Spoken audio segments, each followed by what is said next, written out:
Can you hear me, Mother?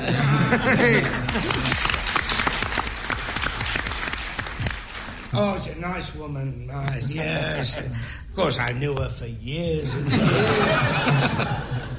Well, she was like one of the family. Say that, Oh, have you got your income tax papers yet? No. Oh, I got mine.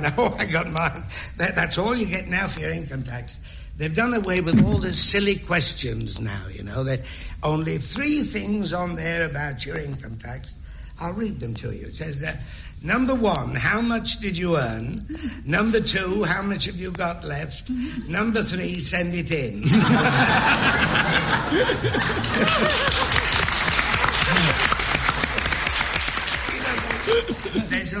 There's only one way to make money these days. Win the pools. I know a young man, he's been doing the pools ever since he left school, year in, year out, week after week. Eventually he came up £75,000. He went to his father, he said, Dad, I've done it at last, £75,000. His father said, what are you going to do with all that money? He said, well, I've been thinking it out. He said, I'm going to give you £1. So his father said, you're going to give me £1? And what about the rest of it? Oh, he said, a cruise round the world, a Rolls Bentley, a yacht. He said, I'm going to do everything I've always wanted to do. What are you going to do with your £1? His father said, I think I'll marry your mother.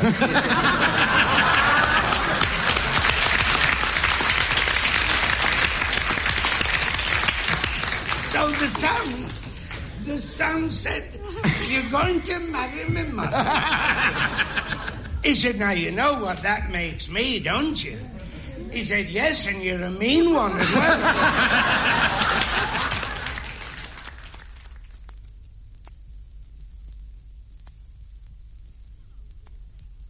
Come along, Claude, say good evening. I'm so sorry, I can't help laughing. Say good evening. Good evening, everybody. I can't help it. You're very rude. I know, I can't help it, Billy. Oh, what's the matter? I'm so sorry, but I've forgotten to put a shirt on, look. Oh,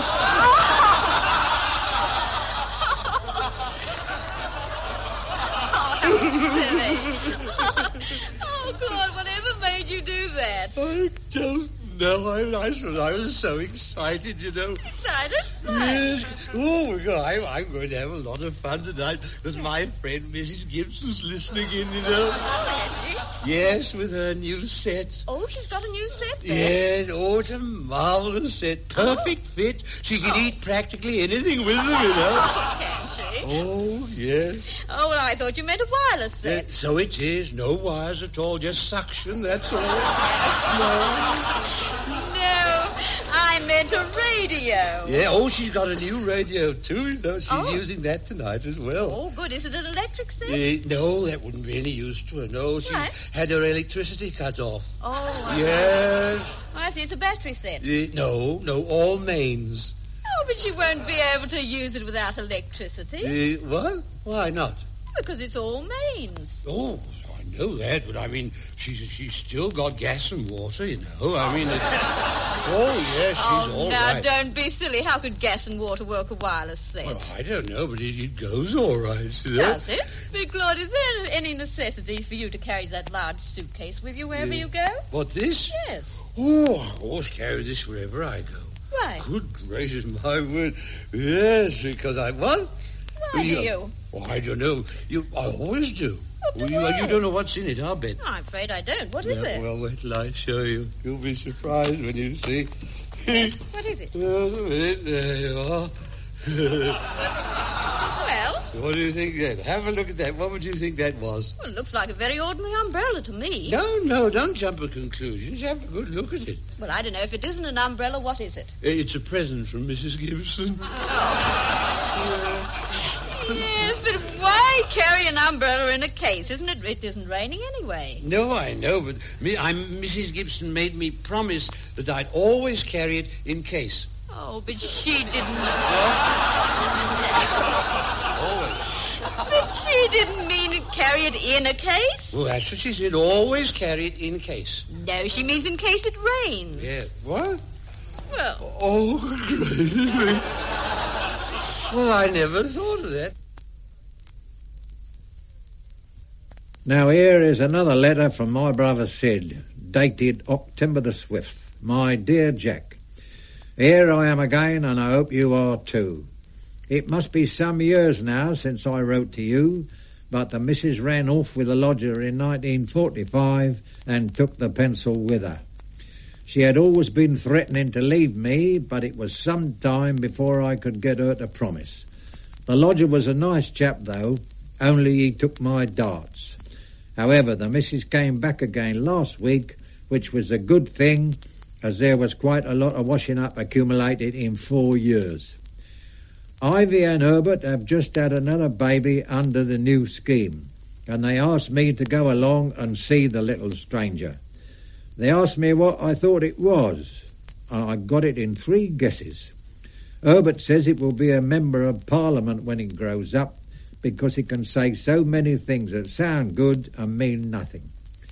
Our cousin Alf, who was a commercial traveller, is now travelling in ladies' underwear, and he don't half look silly. Do you remember the cat we called George? Well, it had kittens on the antimacassar the other day, so now we call her Georgina.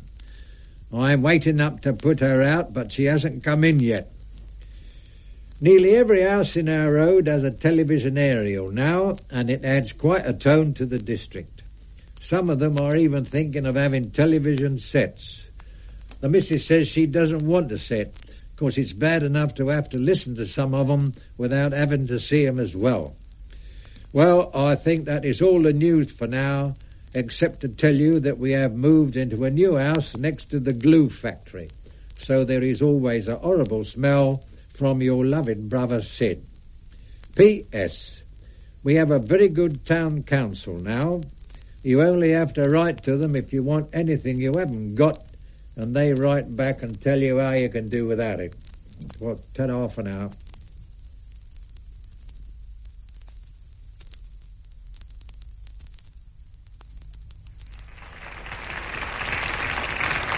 Fella came up to me the other day and said, Maxie, I don't want to cause any trouble between you and the wife. I know you are. 50-50 and everything, and he's right. We never argue, the wife and I.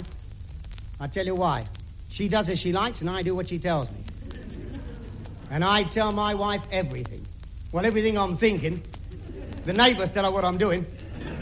But he said, Maxie, he said, watch her. Now, watch her. He said, because I think. And when they start to think, it makes you think, doesn't it? So I thought, well, he might be right. You don't know. So one night, I went home. One night. I went in the back way, through the kitchen, through the dining room, to the drawing room. When I got in the drawing room, there they were, of course, sitting on the settee. And he's got his arms round her. So I looked at the wife, I said, turn that up, I'm not standing for that. I've stood a lot from you, but not that. So I looked at him, I said, who are you? He said, I'm the coalman. The coalman? I said, where's your horse and cart? He said, outside. He didn't bring it in, he was clever. Well, I lost me temper. You would, wouldn't you, if you saw a thing like that? And I've got a shocking temper. I went outside, I didn't half kick his horse. Here! When I came back in, the wife was crying. I said, what are you crying for? She said, well, you know those 2 plumbers you sent round this morning to do the work outside? They've been using bad language.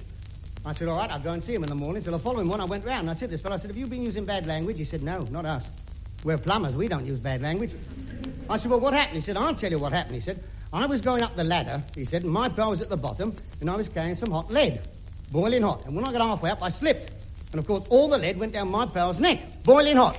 And he looked up at me and he said, Charlie, do be a bit more careful.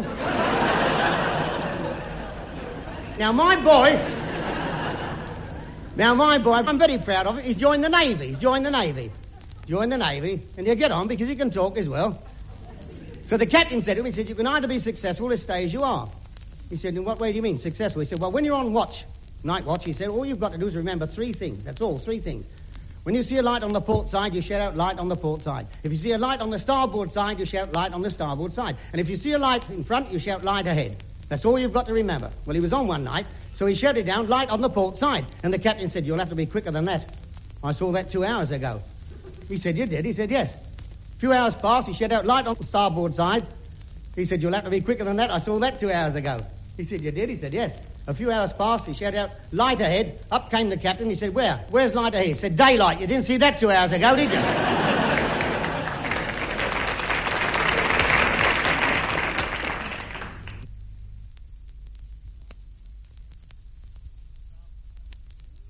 Drop more tea, please, Emily. Coo, Grandma, I've had a letter. Drop more tea, I said. Who's it from? Coo. Who's it from, I asked. When you done cooing over it like a pigeon, perhaps you'll condescend to tell me. Aunt Maria. And I don't want to hear about it. Maria never had nothing sensible to say when she was young. She certainly won't have now. She wants to come and stay a bit. What for? She says her landlord's doing her place up and she's afraid the paint will turn her. If it turned her sensible instead of muddle-headed, she ought to be grateful. She'll be here tonight. Good gracious, what shall I get for her supper? You ain't making a fuss over Maria. Let her have what we have. Be thankful to get it. I know. I'll make a Connaught pie. That sounds very tasty. Very tasty indeed. If you like to bottle about and make all that fuss over Maria, I wouldn't. Besides, it might tempt her to stay if your cooking's too good. Don't do to cook too well. That's what made Louisa Nutbutton's husband marry her. She said to me time and again with tears in her eyes, I'm afraid, Clara, she says that Henry only married me for me cooking. Well, as long as she kept on cooking, I suppose it was all right. That's what I said. You silly woman, I said. If he married you for your looks, then go, I said. But your cooking can get better and better. That's what's troubling me, she says. I shall never get rid of him.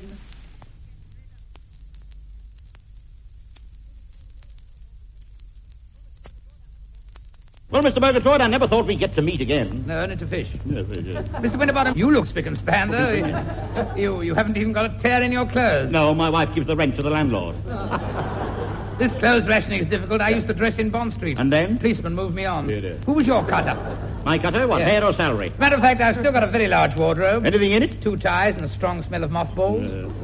Well, I still think it necessary that every smart man should possess 4 suits. Spades and clubs. Hearts and diamonds. Socks and shirts. Stocks and shares. Bows and arrows. Belts and braces. A bowler. A batsman. A cap. Trilby. Svengali. Studs. Links. Tennis court. Evening coat. Ulster. Munster. Leinster. Connaught. And a pair of pyjamas. pyjamas. Come here.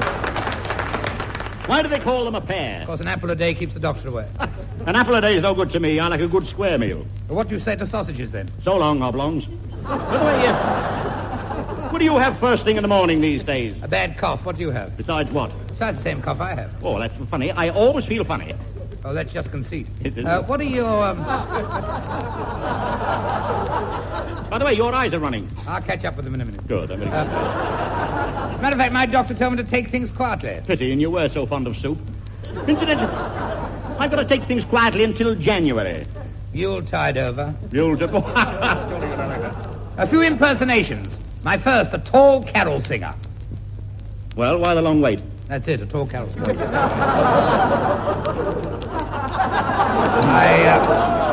I would give you a book for Christmas, but you've no appreciation of literature, have you? I read Dickens. Great Scott. And him, too. Read Arnold Bennett? Yes. Sabatini? Yes. Mary Corelli? No, I was going to, but I married Miss Smith instead. Do you read in bed? No, my wife does, and I turn over. You turn over, do you?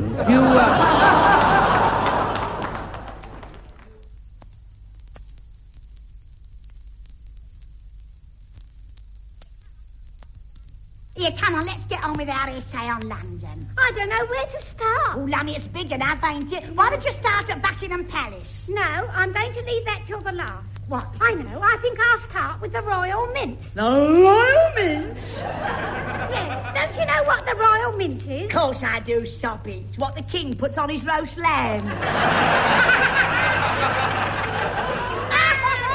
I made you laugh, didn't I? You didn't, see? What? Dad says it's a place where they make all the money. What, a dog track? It's a big building what's near to the Tower of London. You know the Tower of London, don't you? Oh, yes, of course I do. There's the White Tower, the Wakefield Tower, and the... Mum says you're not to say that one. All right, all right. I know how to spell it anyway. Well, that's where I I'm going to start, What? then I'm going on down to the Houses of Parliament. Oh, I bet I know more about Parliament than what you do. Who told you? I heard Dad talking. He said that all the MPs are going out with brooms. Going out with brooms? Yes. Whatever for? He said when they have the next election, his party's going to sweep the country. See, I wish you'd stop talking. What? I want to get on with my essay. All right, then how far have you got? Well, I've got as far as Buckingham Palace. Here, I say. What? I wouldn't half like to go inside Buckingham Palace, wouldn't you? Oh, yes, I expect it's marvellous. Yes, it must be. Yes. Yes. I bet their front parlour's even better than what ours is, don't you? Don't be silly. They wouldn't have a front parlour in Buckingham Palace. Of course they've got a front parlour. You don't think they eat all their meals in the kitchen, do you? You don't half talk soppy? No, I don't talk soppy. Loyalty have their rations served up on golden salivas.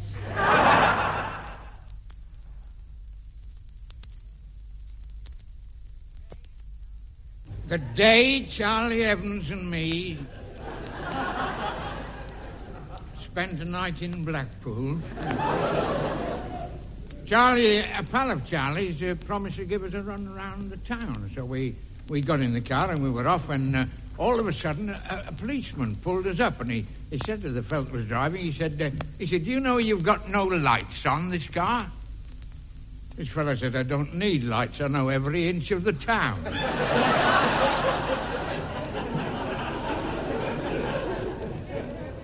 Another fellow gets on the last bus going home, takes about 3/4 of an hour, 5 miles away out in the suburbs.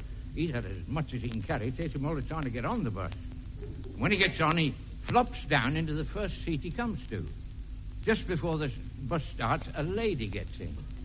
So with great difficulty, he gets up out of his seat and he said, "Pardon me, madam. Would you care for my seat?" She said, "Thanks very much," and she sat down. So he strap-hanged all this 3/4 of an hour, 5 miles, then let go of the strap, thrown all over the bus, till eventually the conductor shouted out, "Terminus, everybody off here." He lets go of the strap, the bus stops, he gets on the platform, and he says to the conductor, "Did you see me give my seat to that lady?" The conductor said, "Yes, sir, I did." He said, "You did?" He said, "Yes." Well, he said, "That's just to point out to you that chivalry is not yet dead in this country, you see." The conductor said, "Oh, right, that's what it was." He said, "I've been wondering what it was because there was only you and her in the bus."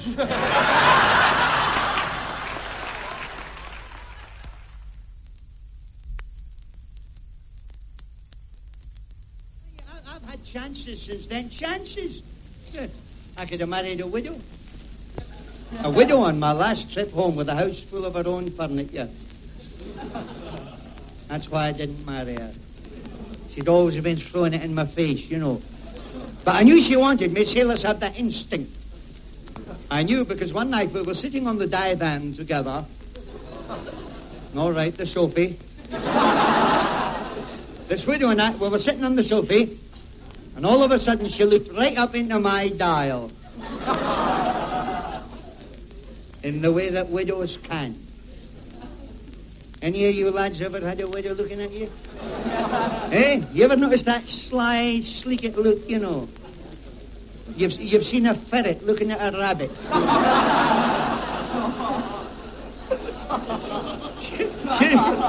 She looked right up into my face and she says, "Willie, I want a sailor. A sailor to see me across the stormy seas of life."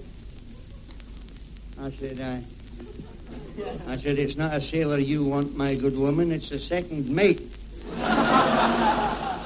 And since then I've kept single and free, and now, boys and girls, I'm off again. I'm going home to my own little house now. With all the family waiting for me. Lee Cocky, Eileen, Grandma, the whole lot of them. But I'm going home now. The ship's arrived home, and my father and mother, they don't know I'm home yet. I'm giving the old people a surprise. And you know, it'll be wonderful to land home and see their old Scotch faces light up.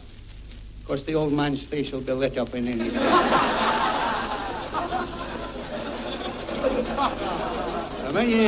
I'm dying to see my mother.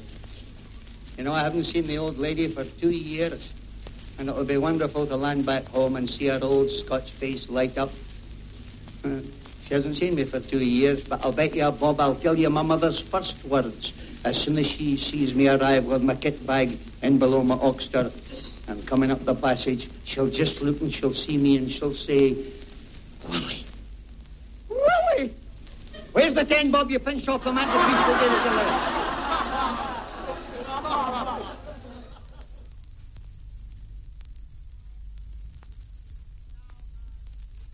Now, ladies and gentlemen, hearken.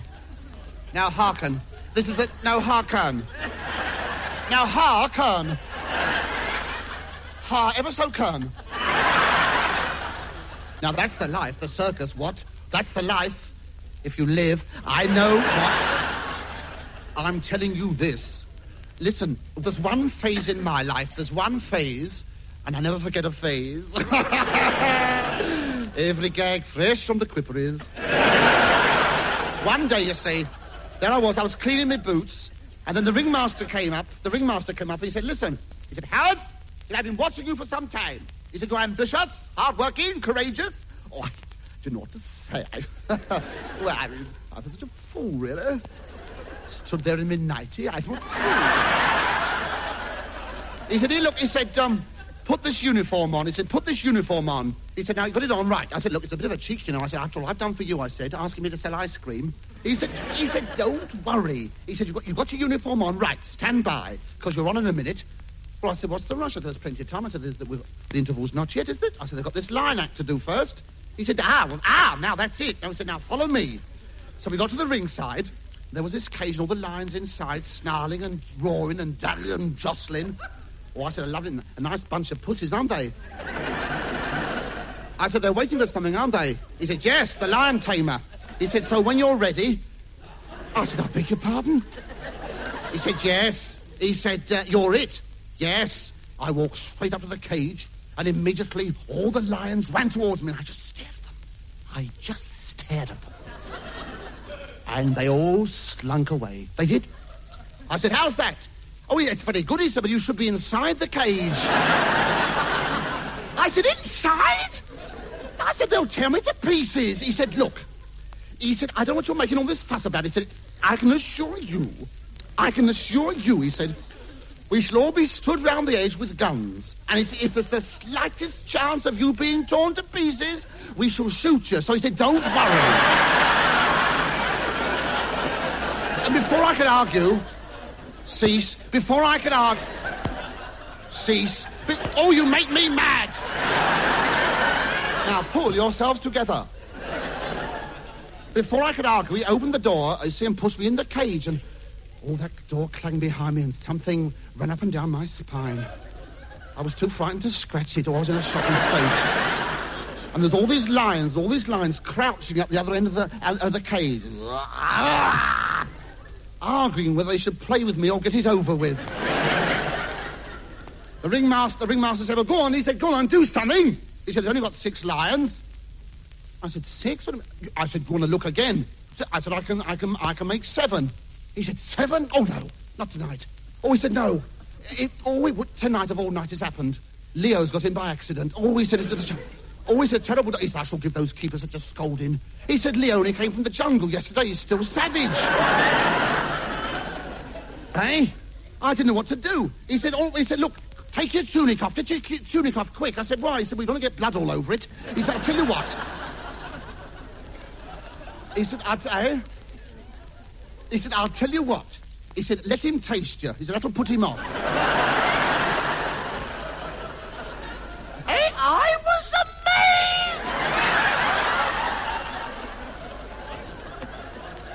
Then without warning, there was a dead silence. It was so quiet I could hear the light shining on me. And the drums started to roll. Then one of the lions came slowly forward.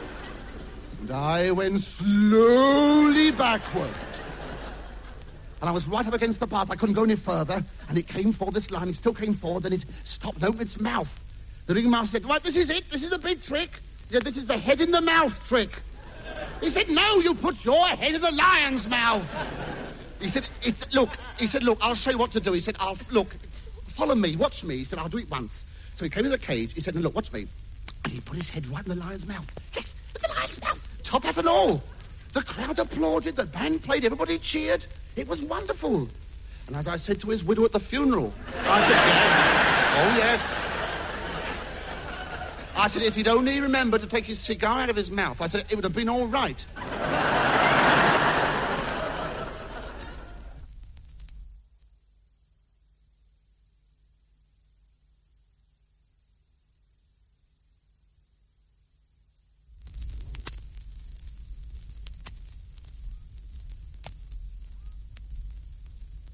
Good morning, Blenkinsop. Is Miss Norcia Bagwash at home?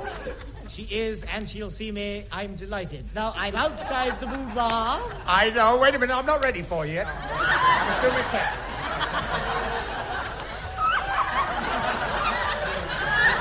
I could give you a running commentary.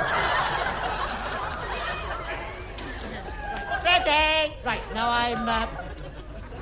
I'm opening the boudoir door. Well, don't touch me. You're not in yet. I've shut the boudoir door, and now I'm in your boudoir. Yeah. Oh, Norcia. Do you know what I'm here for? I've got a damn good idea.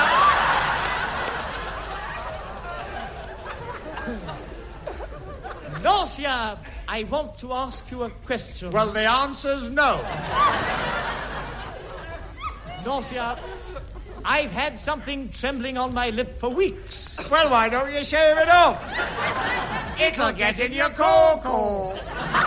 Norcia, I kneel before you. I am intoxicated by your beauty.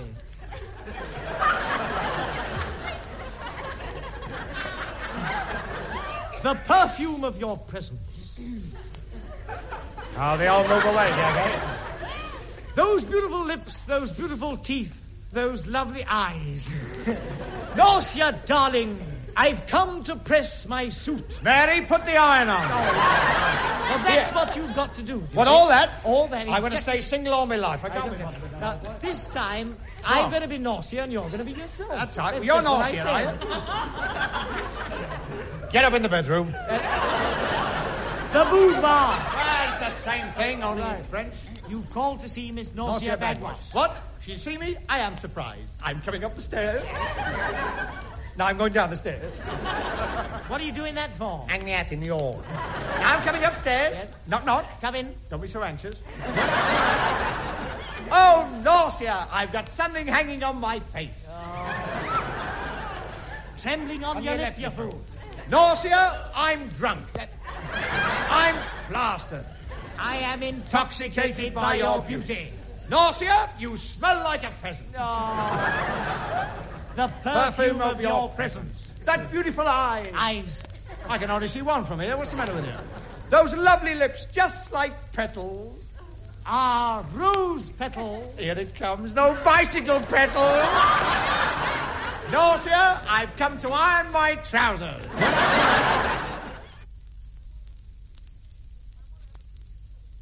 I want to have a serious talk with you. Benny, my boy, do you ever consider the future? Do you ever think about your old age, which will be here any day now? Did you know that by saving a penny a day, at the end of the week, you can have 7 pence? Wouldn't you like to retire someday and spend your life just resting on your dividend? Vic, what is all this? Mr. Lyon, my card. Vic Oliver, the Amalgamated Assurance You Can Bet Your Life Insurance Company. Burglary insurance a specialty. Crime doesn't pay, but when it does, we get 10%. How about investing in a small policy, Benny boy? All you pay is 5 shillings a week, and if somebody burglaries your house, we guarantee to get your pictures in the papers. No, Vic, no. I've got all the insurance I want. Okay, tell me what you got. Well, I've got a wonderful little thing. If I don't work, it pays me every week. I know all about BB, but, what about insurance? Well, I took out a policy only last week. Accident? No, I took it out on purpose.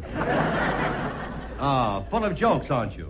Well, I don't want any insurance, so that's that. Benny, don't you want to hear about the special personal service I give with every accident policy? Personal service? What's that? Within 7 days, I guarantee to knock you down in my car, personally. That's the beauty of the policy, Ben. No middleman. No, I'm not interested. But, Benny, it only costs sixpence a week, and think of it, you can collect £5,000. Really? Think of your wife and children, Ben. I can't. Why not? I'm still thinking about that £5,000. Tell me, how do I collect the $5,000? Well, of course, it depends on the accident. Now, for instance, if you get sunstroke in Manchester on Christmas Day, you get £1,000. Uh-huh. Yes. If you break a leg playing pontoon, you get 2,000. Oh, I see. Of course, we pay double for 5-card tricks. That's ridiculous. Now, here's a policy, a retirement policy. When you reach the age of 65, you retire and live happily until you are 66. Well, what happens if I die before I'm 65? Well, all you do is pay a small fine. Well, I'm sorry, but you have absolutely nothing to interest me. Now, wait a minute, Ben. What about a fire? No, thanks. I'm quite warm enough, really. You know, I think the script has been tampered with. I'm talking about fire insurance. We have a line in fire insurance, my boy. It's so good. Last week, I bought £1,000 worth of it myself. Oh, I'm glad to hear it, Vic, and only just in time, eh? I heard about your house being burnt down last Wednesday. Shut up. What? What's the matter? You dope. That was last Wednesday. It's next Wednesday.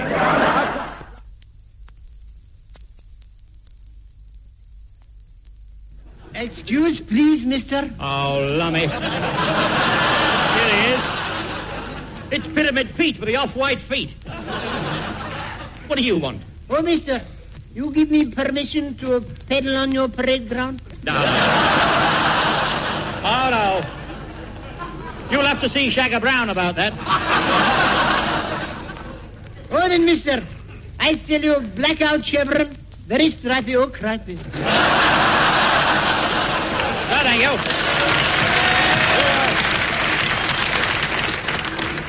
You haven't got a nice hat, not too fat. Oh, no, mister. I got what they wear. Very cocky. Nice and darky. Well, have you any historical pictures for the officers' mess, like Wellington at Paddington, or What's the Matter with You? Oh, yes, mister. I got lot more in army store. I got them. I go, I come back. Mr. Randy, Mr. Randy, Mr. Randy. Private Jones, 648519-79341 is on 48 hours leaving Surrey. He's walking down the lane with a waff on one arm and a wren on the other. What's he got on his head? An hat. That's right. Well. Ah, there you are, Tommy Wummy. Oh, hello, Aunt Sally. Well, they haven't knocked the clay pipe out of your mouth yet. Have you been entertaining the troops? Oh, yes, dear boys. We've had such a lovely romp in the canteen. Oh, really? What did you play? Strip Ludo or Kiss in the Cookhouse? No, I recited Shakespeare to them. Shakespeare? What did you give them? Much Ado About Nappy? Or The Taming of the Stew? They closed their eyes in ecstasy and blew loud kisses at me. They do that to me sometimes. But I prefer strawberries. Then, to the more agile ones, I taught the maypole dance. You old rascal. Next thing you'll be turning a cartwheel in the sergeant's mess. One dear boy was so amusing. He said he was a titterbug. Titterbug? What did he do, run up the wall and laugh? Well, did they dance long, Auntie? Oh, no, they had to go out for what they called their wallop. Oh, I see.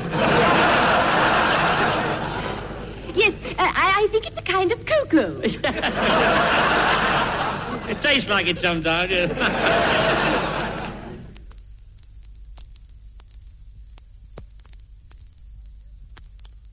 Now, here's another letter which simply starts by saying... Good morning, sir. Was there something?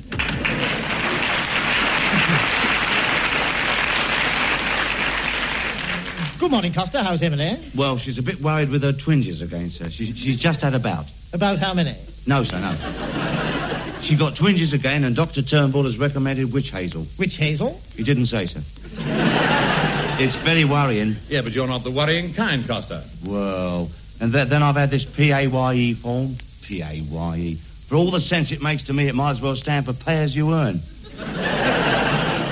But it does, Costa. Well, according to the form, it says I'm a married woman. It doesn't, Costa. It says, are you a married woman? Well, how could I be with this moustache? Well, they ought to know better. Well, you better let me handle this, Costa. I've had a great deal of experience with these forms from my employees in the city. Dealing with them every day is just routine stuff. Now then, I expect that's form P74X or possibly Y. Possibly Y what, sir? Just Y. P74X or possibly P74Y. Oh. No, it couldn't be O. P74O is a license to buy a tricycle for a child without rubber tires. Oh, well, here's the form, sir. Name in full, number of wives, how's your father, can you eat it, does your nephew come from Nuneaton? Why, the whole thing's just a lot of... Costa! Well, there's so many questions on there, it isn't true. Don't worry, I don't suppose the answers will be either. What's the first question, sir? Name. Yes, what's your name, Costa? Costa, sir. How do you do? My name... Oh, I'm sorry. Address. Well, usually a draped jacket with off-the-shoulder pads and socks attached. Don't be ridiculous, Costa. Where do you live? Why? Yes, it is, actually. Is what, sir? This form, P74Y.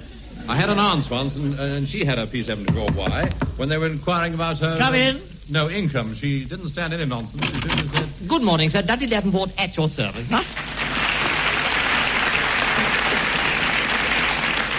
Oh, there you are, Dudley. We've been discussing PAYE. Costa's had a form P74Y. Oh, well, that's funny, sir. I've had a form P74Y, too. No, you couldn't have, Dudley. P74Y2 is a permit for building a potting shed with or without plastic struts. Anyhow, what's worrying you? Well, sir, I seem to have a code. Now, Costa, you're not to say it's due to the change in the weather. It wouldn't be funny. Oh, on the contrary, Murdoch. It's very amusing. I've just seen it. What hazels. Good enough for the wireless.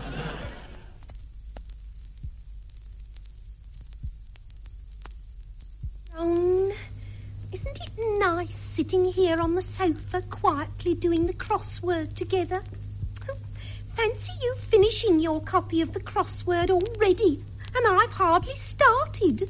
You are clever, aren't you, Ron? Yes, Eth. Well, I must just check if I've got some of my answers right. Ron, what have you put down for 8 across, beloved? 8 across, flobbergob. Flobbergob? I've never heard of that word, Ron. Neither have I yet. Oh, Ron, the idea is you put down real words. You mustn't just put down anything. Oh. Can I have a borrow of your rubber, then? You are. You see, Ron, it's no good making up words. They've got to mean real things. I see. Is there such a thing as a zosh? No, Ron. An akbok? No, Ron. A yif? No, dearest. Oh.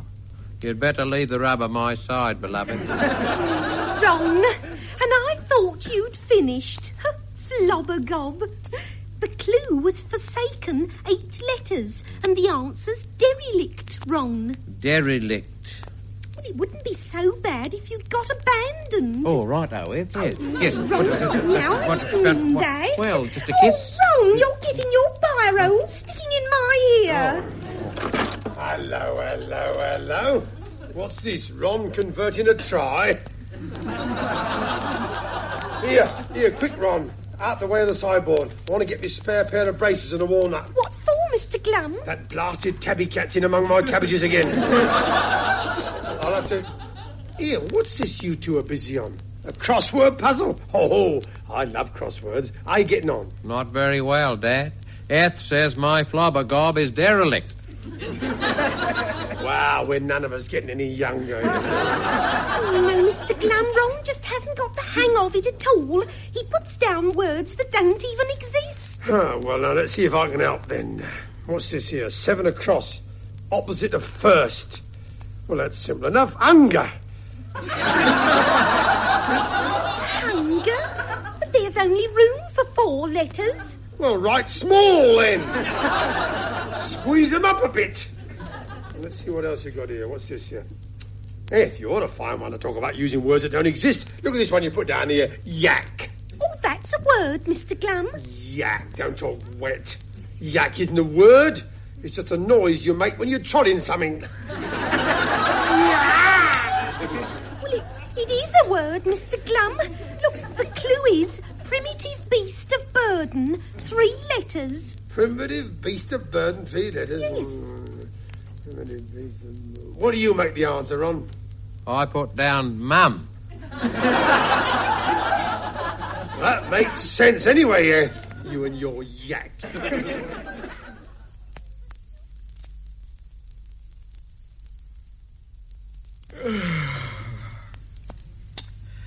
Oh, dear. Oh, dear, oh, dear. Oh, dear me.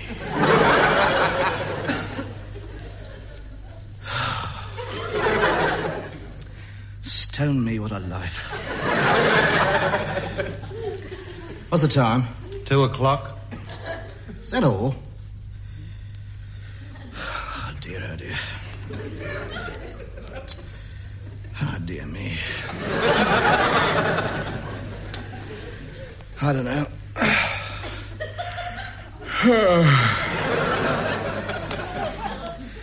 I'm fed up.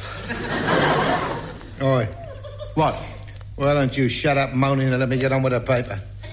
Well, I'm fed up. So you just said. Well, so I am. Look, so am I fed up, and so is Bill fed up. We're all fed up, so shut up moaning and make the best of it. Oh, look. It started raining. That's all we wanted. You watch, it'll go dark in a minute. We'll have to switch the lights on. I think I'll go to bed. You've only been up an hour. That is, by the way, and nothing to do with it.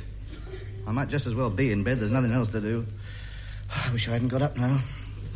Your dinner wasn't worth getting up for, I'll tell you that for a start.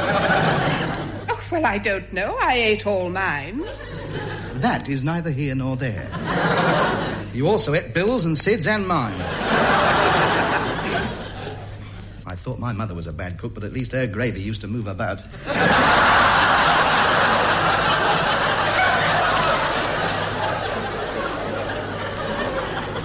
Yours just sort of lies there and sets. That's the goodness in it. That's the half a pound of flour you put in it. Oh, dear. What a life. It's Sunday. I've had a rotten dinner. It's raining. And I've got nothing to do. There's plenty of odd jobs you can do around the house. Oh, shut up. It's a day of rest. I'm not mending your bed again.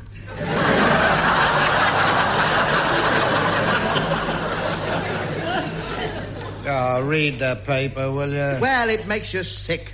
I hate Sundays. So do I, but there's one a week and there always has been and there's nothing we can do about it. It's not like this on the continent. It's their big day over there. All the cafes open and football matches and race meetings. Everybody's gay. Not over here, though. Everything's shut up. I wish you would. What's the time? The little hand's on 2 and the big hand's on 3. That's 3 minutes past 2. It is 2:15. Oh, yeah, that's right. Yeah. 2:15. Another 9 3/4 hours before it's Monday. Depressing, isn't it? Don't care very much for Monday, either. My Saturdays are always spoiled thinking about Sunday. Well, the time's gradually going, isn't it? Thank you very much. Here, I've just thought. When do you alter the clocks? Today. Do you put them forward or back? Forward. That'll get rid of another hour. Give us the clock.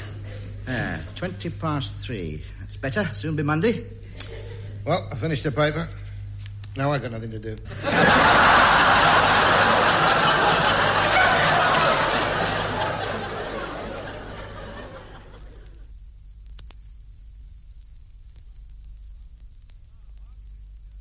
And now, Armpit Theatre presents a story of the fastest gun in the West and how justice was brought to the wild frontier by the man they called the Palone Ranger.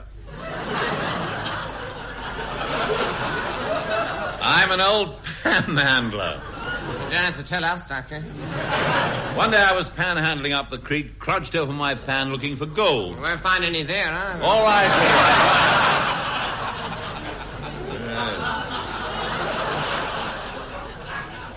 I had staked out a claim in the Black Hills of Dakota, and my daughter and I were hoping to strike it rich. Gee, poor shucks, dug on the hide and cat on my hot tin roof. What is it, Hoss? Paul, do you think we'll ever find gold? Oh, but of course we will. But, Paul, we've been out here prospecting for months. I'm plumb tuckered out. Well, plumb tuck it in. And fix us some victuals. Look, Paul, strangers on our land. I looked up as a group of horsemen approached. The leader towered over 5 foot high, including the horse. I took in his sombreroed head, his leather-jacketed body, and his chapped legs. His high-heeled boots boasted ornate silver spurs. Who was this sinister stranger? He spoke. I am Buffalo Sidney Goose Creature. The celebrated desperado who's feared and hated from Kansas City to Sacramento. And none too popular in Finchley, I might add.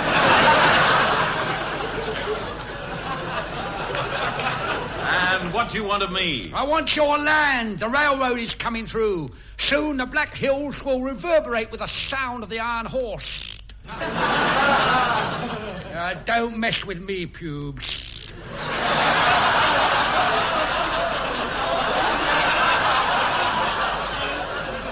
We're desperate men. He gestured at his swarthy companions. This is Mexican Solly Bucket. He was with the Villa. Pancho Villa? No, Aston Villa. He's transferred to me in the close season. And this is Two Gin Panda Body. He's a hired gun. Works for anyone, don't you, Two Gin? Two Gin? Surely you mean two guns. No, dearie, 2 gins and I'm anybody's.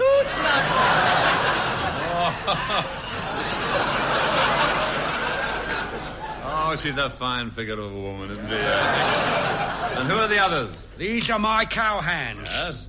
These are my cow feet. And that's me cow eel. I'll give you 24 hours to get out of this territory. 24 hours? Well, to you, 23. Adios, amigos. Adios. Oh, gee, Paul, what are we gonna do? Well, there's only one thing we can do. Send for the Palone Ranger. A streak of light, a flash of white, and a cry of... Ho-ho, Sylvia.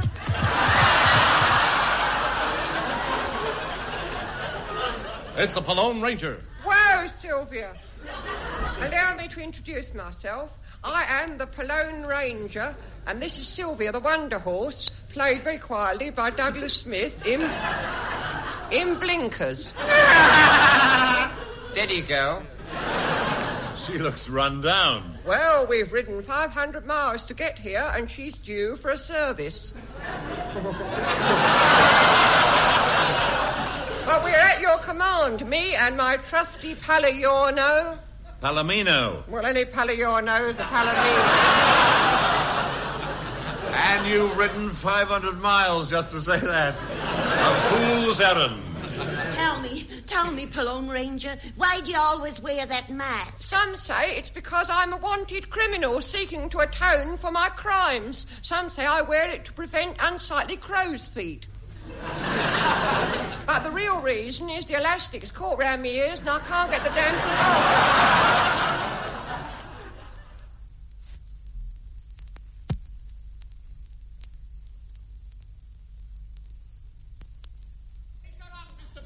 Take her up.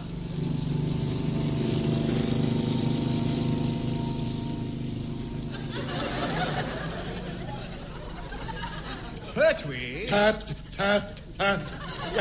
Pertwee, we'd all feel a lot safer if you'd stop hanging on to us and staring straight ahead with that fixed, wild glare. Well, I can't help it, sir. I'm all of a nerve. I'm all of a nervous. I'm nervous. I don't like it up here, sir. No, I don't. Not at all. I don't like it, sir. I don't. Not one tiny bit that I don't. No, not like it. I don't, sir. Not at all. I don't. Not in the slightest, I don't. No, like it. I do not. Not at all. No, I do not. No. Help! We had gathered that you weren't too keen. Richie, what's all the panic about? You've got a parachute on, so if you want to go down again, why don't you jump? Oh, thank you, sir. If you're sure you wouldn't... Ah! Murderers! I better nearly jump, then, sir. I rather wish you had, actually, Chief. That parachute you're wearing must be about due for testing by now.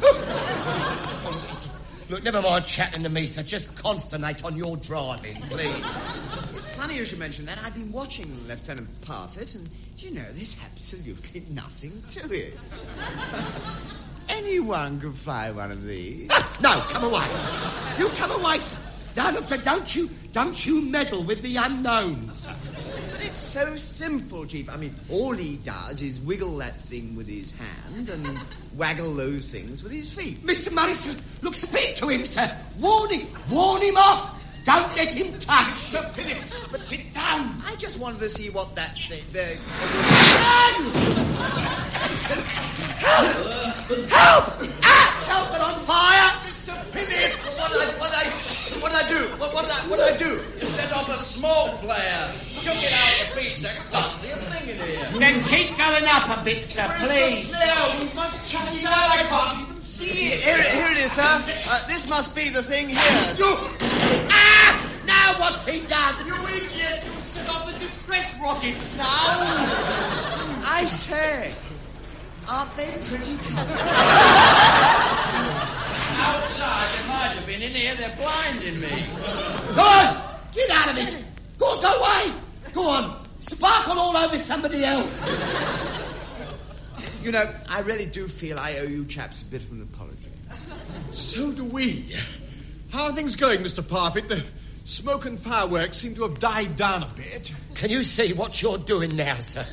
I hope. Ah, just about. However, there's something else worrying me now. What? What's that? Well, look out for yourselves. What's happened to Portland? It's vanished. There's no sign of land anywhere. Lummy, you don't mean I blew up Portland as well? No, hardly, old man. The CO isn't potty enough to send you lot up with bombs aboard. At the express command of the pilot, adjust parachute as instructed. On the command, abandon aircraft, grasp the metal ring, jump and count 10 slowly, then pull the ripcord.